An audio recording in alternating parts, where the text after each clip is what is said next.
Hi, welcome back to my channel. I Can Sew. I'm Kendra, and I wanted to go over a couple things with you that are going to help me kick off my New Year's, 2021. Right? We're already in like the third week of the year, so it's no longer to keep saying it's the new year. But I wanted to go over with you a few things that I have added to my sewing collection that I think are going to really help me do what I need to do to really get involved and really make myself a better sewer. Because you know, as a beginner, in my opinion, or my advice to other beginners, is to start slow. Do not be one of those people who gets into a hobby and you buy every single thing and then you turn around and don't use half of it and you end up selling it all, or it's not what you need, right? For example, people who get an embroidery machine as their very first machine because they want to do so much, and then they realize they don't even know how to sew a straight stitch, right? So I say don't do it. But along those lines, I do want to share with you something that I think that every beginning sewer needs, and every beginner sewer needs. And I talked about this in my last video, and I wanted to do a video specifically about this and some other very easy tools that I have found. And I'm going to keep showing you tools that I found as much as I can, so that I can make sure that I'm doing more and more videos for you, because I don't sew as fast as I would like to, and I want to do more videos and share this journey with you, right? So don't mind the mess in the back. I'm in the middle of reorganizing my sewing room, so that's just some of the things up there. I actually have a lot of thread. Look how this look. I have a lot of thread, but I don't want to punch holes in them and put them up on the spool, so that's why they're all sitting right there. Don't judge me. Okay. First thing is, as a beginner sewer who may use one or two different sewing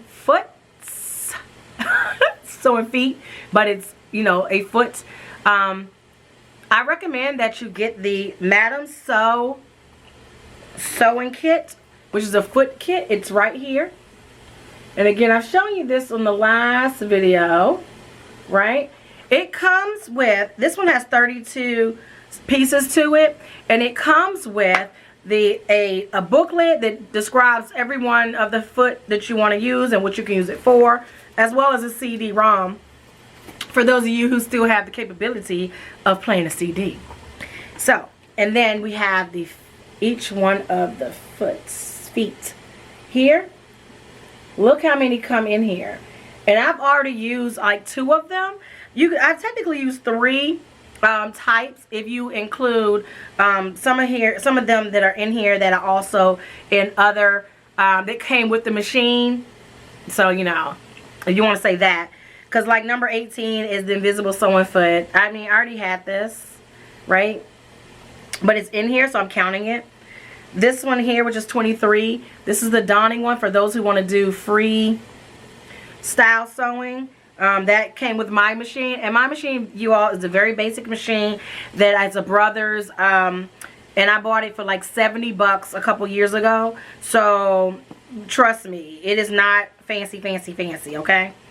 But I love it. And there's a couple other things on here. Wide foot sewing, you can do piping.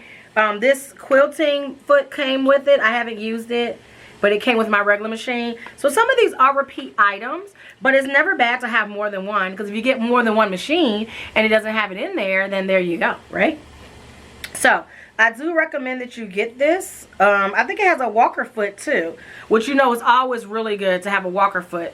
So when you're sewing things that are slippery, or things that you need to make sure, like multiple layers, and you want to make sure that they are definitely going through the machine evenly, so they're being sewn evenly, then you get a walker foot, and it moves the bottom part and the top part at the same time. So you want to get one of those. But first item up, again, Madam Sew sewing foot kit. They have some that have more than 32, but this was gifted to me and I love it. The next thing that I definitely invested in, investment is such a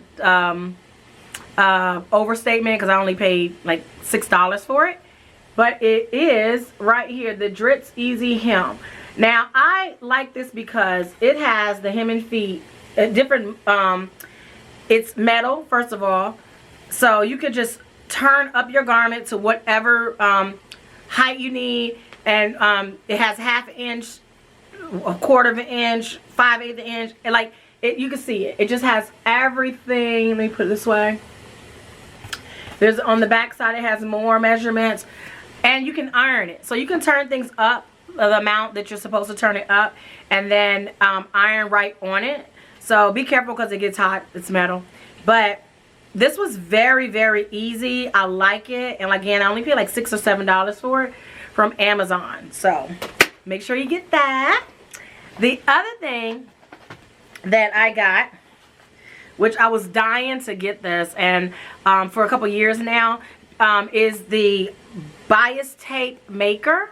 So I wanted to get it during the springtime too, but you know, due to COVID, a lot of people were picking up this hobby. Plus, a lot of people were using this to make their ties for their mask. So I wasn't able to get my hands on one right away, but the whole kit, you guys, the whole kit comes with the different sizes. Once again, this I called it the Quilting Foot in the last one, but it's in my bias tape, so maybe. But anyways, now I have 3 of them.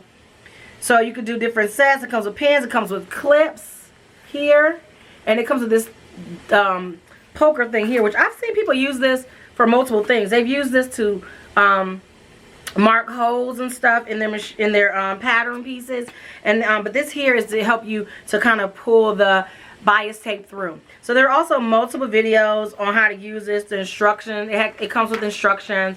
But it's so many people on Instagram, no, I'm sorry, on YouTube that have done videos on it. So this is really cool. And again, this will help you when you want to make bias tapes for your to go around your garment pieces, and you don't want to just do a solid color or a color doesn't match. And then just make your own out of your fabric. So that's really cool, and I'm excited to have that.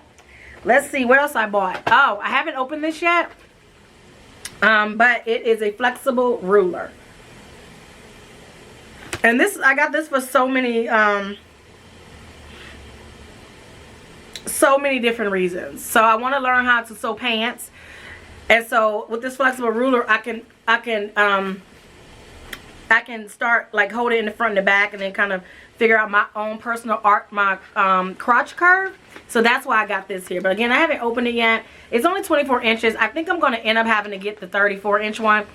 36-inch one, but I am excited to use this. And when I do use it to make pants or to sew anything else where I need to make a curve and I need it to stay fit, because this is even though this is flexible, it's like a wire, so it bends that way. Then I'll use this, and I'll let everyone know when I use this. All right, and it's double-sided, and it says it can bend in any direction. I also saw some architect people using this, so this is very popular. And it's not always easy to find either. Okay. Now, next thing, I'm saving the best for last, you all. I'm saving the best for last. So stick with me here. You ready? This is not the last. This is not the last. But I bought myself a planner. Right from Target. Nothing big. It does the months, and then it does the weeks as well. I did this because I have a lot going on in my life, and I need to keep track of all of it. I see that a lot of people have sewing journals or calendars, and that is great. I like that idea. It won't work for me because I just have a lot of projects going on. Home improvement projects. I have my sewing projects. I have other things. I have things at work that I might I have added some in here already, and I need to be able to keep track of all of it because I like to plan my week out ahead of time. And in order to stay on track when it comes to the sewing projects, I just decided that this was going to be the best thing for me to put everything in here. So I've already put on here the days I should be cutting out the package pattern. I'm making a vest for my dog, but I don't want to get distracted on that. I have, you don't know this, and I probably will show you the most embarrassing thing about my sewing room in a couple videos down the line, because I need to keep my ideas. But in this here, like this is fabric. Like all of these bins are full with fabric, and then I have 2 big tubs full of fabric. And one of my long-term year-long goals is to use up the fabric that I already have and to not have to buy more fabric. So, and I have so many patterns, I don't even have them in this room. I have them stored in another room. So with that being said, I had to write the stuff down that I want to do and use, because I have so much that it's overwhelming. And again, I have so much else going on in my life, I just had to write this down. So that is why I have an all-in-one planner, and not necessarily just a sewing planner versus any other kind of planner, right? So last but not least, I bought myself a pair of shears. And I know you're all like, oh, okay, she bought scissors. No, I bought left-handed scissors because I'm a lefty and I need them. So I have a pair of left-handed paper scissors that you can get from any supply store, and they're also, I think it's by Red Dot, or it has a red dot on it. I have black sewing scissors, that too. I have 2 because I lost one. I had to buy another one, then I found the other one. But I actually bought a very good pair, heavy pair, oiled pair of left-handed scissors. And for those of you who are wondering, are left-handed scissors different than right-handed scissors? I would not answer that question. You should know better. Get out of your own little world and know that there are left-handed people who cannot cut with their right hand. Imagine you having to use your left hand to cut your garments. Imagine the blade being on the wrong side when you're trying to see what's on the other side of the garment. Imagine the drama, the trials and the tribulations that we have to go through as a lefty trying to live in a right-hand world. So I bought myself a pair of scissors, and I'm so happy for them. And I do recommend, oh, and for my cutting blades, oh gosh, I don't have them on the side, but for my blades, like the rotary blade, I buy the one that you can definitely flip to the other side. So I have it set up as a lefty's rotary blade, and I love that as well. It is important that you buy things that are going to make you feel comfortable, and they're going to get you in there, and they're not as challenging. It's challenging enough for us to figure out our sizes and to cut, make a sample and find fabric that we want to use as a sample. I recommend going to the thrift store and buying sheets, or asking your friends to donate their old sheets, jersey and regular cotton sheets that they're no longer going to use anymore. Just put them in some hot, wash them in the machine on super hot water maybe once or twice, and then you can use them. But it's hard enough trying to figure out like what you're going to use to test garment after you go through the brutal trial of creating a test garment, to then tweak it and use your real, regular garment. It's a lot going on when it comes to sewing, and then the techniques and stuff that are not clear in all of the instructions. The last thing we need is equipment that is not user-friendly. So I bought these scissors for my birthday, actually, which is December 21st, and I'm so excited. I haven't sewn that much since then, which is why I haven't used them yet, but I have something coming up that I am going to use them for, and I'm so excited. I might record myself cutting something out, y'all. Anyways, I want to go over one more time, just to recap. Madam Sews Sewing Foot, again, perfect for a lot of sewers, because you never know what you're going to need, what you're going to use, and in this case, it's all in one package for you. Then we have the hemming tape.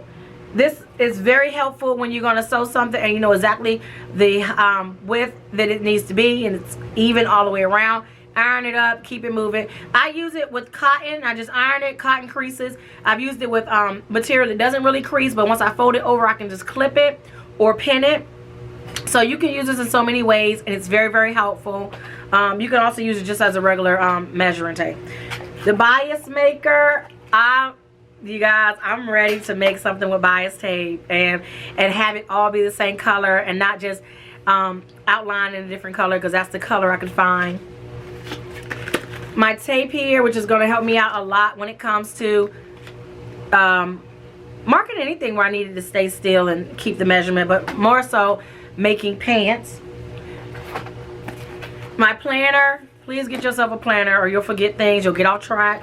And even if you get off track, at least you can look at this and see where you were supposed to be, and you can just reschedule yourself.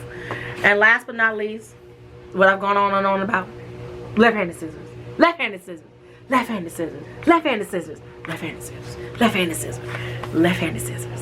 Anyways, thank you so much for checking out my video.